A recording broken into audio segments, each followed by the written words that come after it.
Madame la Présidente, Madame la Haute Représentante, c'est vrai que la politique étrangère européenne n'a jamais été aussi éloignée de la politique américaine aujourd'hui.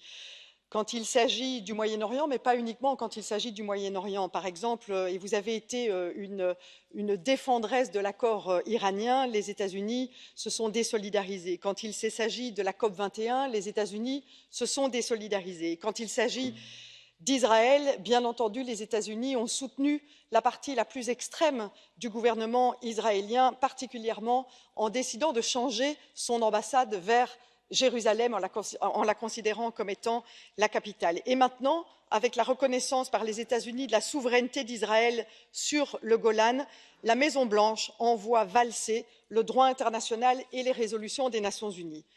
Et pourtant, la Commission, soutenue par le Conseil, a confirmé hier sa volonté de poursuivre ses négociations commerciales avec les États-Unis, que je considère comme un État voyou qui bafoue ainsi tout multilatéralisme actuel. Alors que faire?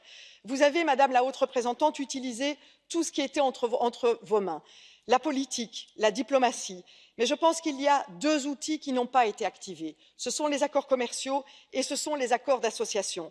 Il n'y a que par les sanctions que ces pays, que ces États pourront réagir demain pour enfin répondre à votre souhait, qui est la solution à deux États aujourd'hui, qui est de plus en plus loin de la politique israélienne aujourd'hui qui parle d'annexion, mais loin aussi des Palestiniens qui ont perdu tout espoir. Et donc je pense que l'Europe doit reprendre le flambeau et pouvoir défendre cette solution à deux États. Merci.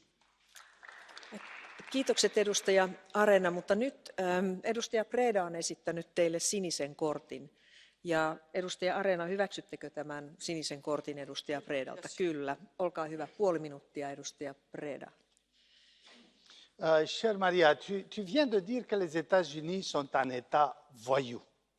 Est-ce que tu ne crois pas que de tels positionnements ne font pas vraiment du mal à notre relation entre l'Europe et les États-Unis?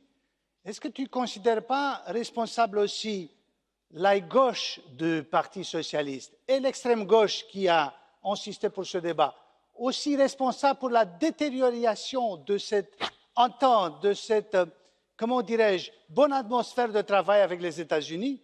Jusqu'où il faut aller pour irriter les Américains, chère Maria? Merci.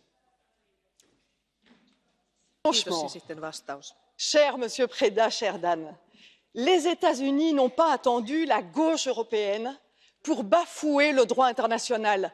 Quand M. Trump décide de mettre des tarifs sur l'aluminium pour interdire l'exportation d'aluminium aux États-Unis pour des raisons de sécurité, eh bien c'est bafouer le droit international, c'est bafouer des accords.